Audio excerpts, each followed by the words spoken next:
Hello students, welcome back to Vidya Mai. दोस्तों, आज की क्लास में हम सीखने वाले हैं कंपेयरिंग एंगल्स, यानी एंगल को कैसे कंपेयर करें बेटा। तो आज की क्लास में यही डिस्कस करेंगे। दो मेथड सीखने वाले हैं कि दो तरीका है जिससे आप एंगल को कंपेयर कर सकते हैं। हालांकि आपके पास और भी मेथड है, लेकिन आपके लिए दो। चलिए स्टार्ट करते हैं। ठीक है, तो सबसे पहले कुछ बातें जो आपको जानना जरूरी है कि बड़ी चीज हमेशा बड़ी नहीं होती है। इससे शुरुआत करूंगा। यानी मतलब arm length does not matter. Arm का जो लेंथ है वो मैटर नहीं करेगा। आर्म लेंथ बहुत बड़ा है, इसका ये मतलब नहीं है कि वो एंगल भी बड़ा होगा। यानी मतलब बिगर आर्म लेंथ डजंट गारंटी कि एंगल भी बिगर होगा। तो चलिए यहां से शुरुआत करता हूं बेटा। Bigger figure does not always mean a bigger angle.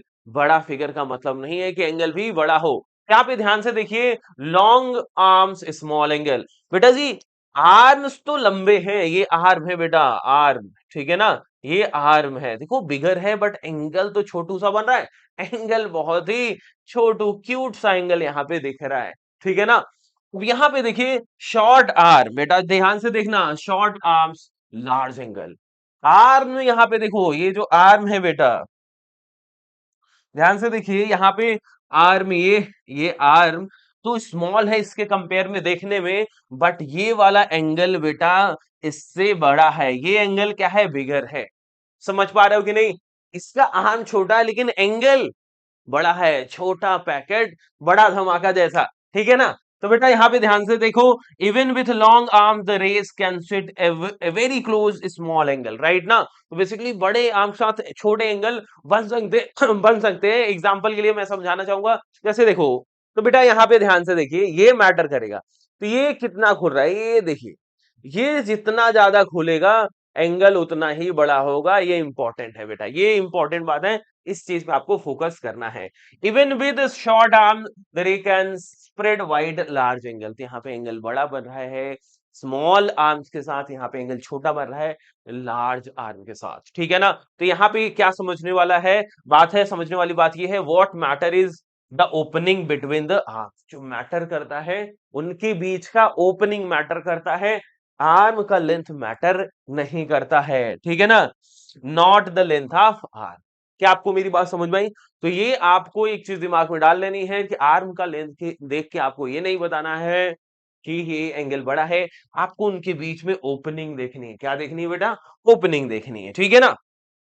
चलिए, हाँ, सबसे पहला जो मेथड है सुपर इम्पोजिशन मेथड है। सुपर इम्पोजिशन मेथड क्या है, आइए समझते हैं। तो बेसिकली लेट से आप और आपके दोस्त ने दो एंगल लिया। लेट से पेपर का आपने एंगल बनाया, ठीक है ना। पेपर का आपने एंगल बनाया कुछ इस तरीके से। यहाँ पे देखिए, ये आपका आपने बनाया यू, ठीक है, और योर फ्रेंड, आपने दोनों एंगल बना। आप क्या करना है, आपने अपने एंगल को इसके ऊपर ऐसे रखा, ठीक है ना, इसको उठा के इस पे रखा। आपने देखा यार, आपका एंगल जो आर्म है, हमने ध्यान से देखो, ये वाला कोइंसाइड करना है। यानी मतलब ध्यान से देखो, बीसी जो है क्यू आर पे आना चाहिए। यहाँ पे ध्यान से देख सकते हो, बीसी किस पे आ रहा है, क्यू आर। ये सुपर इम्पोजिशन का यहाँ पे दिख रहा है। लेकिन आपने ध्यान से देखो, ये तो आपने एक दूसरे पे रख दिया, लेकिन आप वाला जो एंगल है बेटा, वो क्यूपी पे नहीं आ रहा है, क्यूपी के नीचे आ रहा है। यानी मतलब आपको देख सकते हो, ये आपकी ओपनिंग है, ये आपके फ्रेंड की ओपनिंग है। क्लियरली देख सकते हो, आपके फ्रेंड ने जो एंगल बनाया है वो बिगर बना होगा। समझ में आ रहा है। तो this is the method of super imposition. मतलब एक के ऊपर दूसरा रख के देख लेना है किसकी ओपनिंग ज्यादा है। समझ में आ रहा है, किन दो आर्म के बीच ज्यादा खुला हुआ है, वाइड कौन है, वही एंगल बिगर होगा। तो यहां से पता चल गया, आपका एंगल छोटा है, आपके दोस्त का एंगल बड़ा है। माफी चाहता हूं, आपका छोटा है। ठीक है ना। चलिए फिर यहाँ पे by placing them one over the other, यानी मतलब आपको समझा दिया, यहाँ पे एक्सप्लेन कर दिया गया है। एक के ऊपर दूसरा रख के देख लेते हैं, इसी को हम सुपर इम्पोजिशन मेथड कहते हैं। यहाँ पे आपको करके दिखा दिया है। The picture shows the two angles super impose. It is now clear that angle P Q R is larger than ABC. तो यहाँ से एंगल जो पी क्यू आर है बेटा, P Q R this angle, ये लार्जर है किससे, angle ABC से। क्लियर है बेटा। तो यही है सुपर इम्पोजिशन मेथड। अगर आपने ये एक्टिविटी नहीं करी है तो अपने दोस्त के साथ ऐसा एंगल बनाइए, दोनों मिलके अलग अलग बनाइए और फिर सुपर इम्पोजिशन मेथड से चेक करिए कि किसका एंगल बिगर है। ठीक है ना। आप ये करेंगे तो थोड़ा सा आपको क्लैरिटी और होगा एंगल के बारे में। चलिए, एक और तरीका होता है बेटा कंपैरिजिंग कंपेयरिंग एंगल का, जिसमें हम बेसिकली ट्रेसिंग पेपर का यूज कर सकते हैं, यानी मतलब विदाउट सुपर इम्पोजिशन।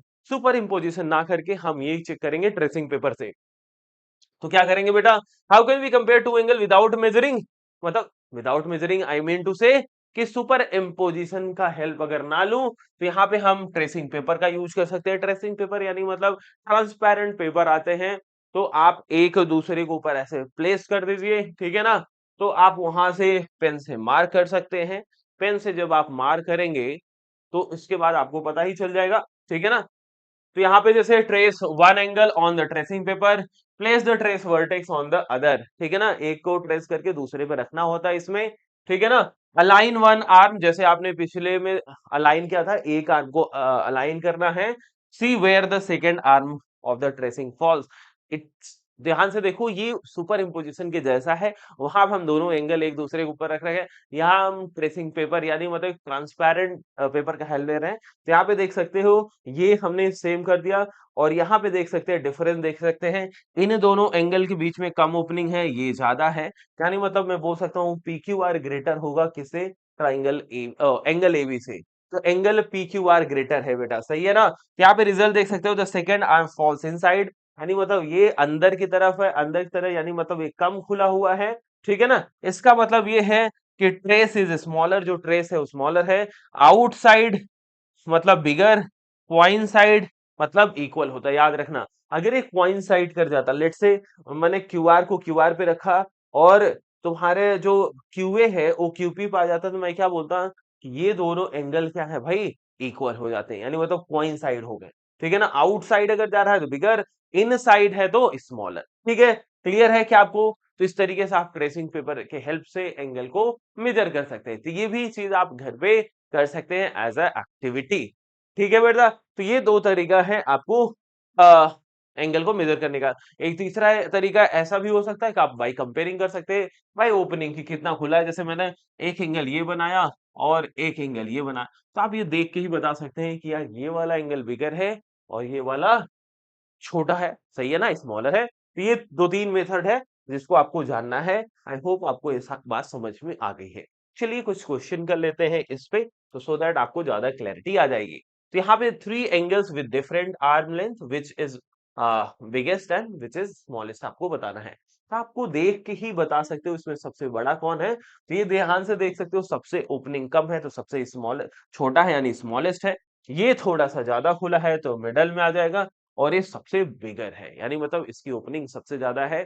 तो आप ध्यान से देखो, ये तो बाई लुकिंग, ठीक है ना, देख के ही बता सकते हो कि इसमें कौन सा एंगल बड़ा है। बाई की आप सुपर इम्पोजिशन मेथड का भी यूज कर सकते हैं, ट्रेसिंग पेपर का भी यूज करके आप बता सकते हैं, ठीक है ना।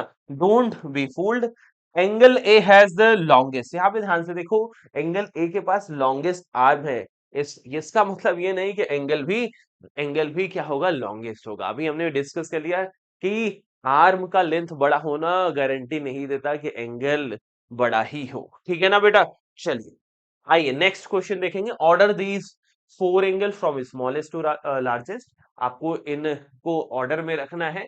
तो सबसे पहले ध्यान से देख सकते हैं, देख सबसे छोटा है रैंक वन पे, फिर इससे ज्यादा थोड़ा खुला ये है, फिर रैंक थ्री और ये रैंक फोर यहाँ पे बता दिया। आई होप आप इसे देख पा रहे होंगे कि यहाँ पे जो एंगल आर है सबसे छोटा है, फिर उससे बड़ा क्यू है, उससे बड़ा पी, उससे बड़ा एस, ठीक है ना। आर फिर क्यू फिर पी फिर एस। क्लियर है, क्या बात समझ में आ रही, देख के ही पता चल रहा है ना एंगल कौन सा छोटा और बड़ा है। बहुत ही आसान क्वेश्चन है, आई होप आप बहुत ही आसानी से इसको सॉल्व भी कर सकते हैं। चलिए नेक्स्ट क्वेश्चन है superimposition method. Place X on top of Y so vertices and one arm coincide, मतलब एक वर्टिसेस और एक आर्म कोइंसाइड होने चाहिए। विच इज बिगेस्ट, आप ध्यान से देख सकते हो इसमें बिगर कौन है, तो आप देख सकते हो ये वाला आउट है, ये वाला इनसाइड है, यानी मतलब ये वाला जो एंगल है बेटा, ये वाला एंगल एक्स, वो क्या होगा, स्मॉलर होगा, और जो वाई है, यानी मतलब ये वाला एंगल बेटा वो क्या होगा, बिगर होगा। क्लियर है ना? एंगल यहाँ पे डिग्री में दिया है, अभी आने वाली क्लास में हम उसके बारे में भी डिस्कस करेंगे। तो क्लियरली देख सकते हो कि एंगल वाई जो है वो ग्रेटर है एंगल एक्स से, ठीक है ना?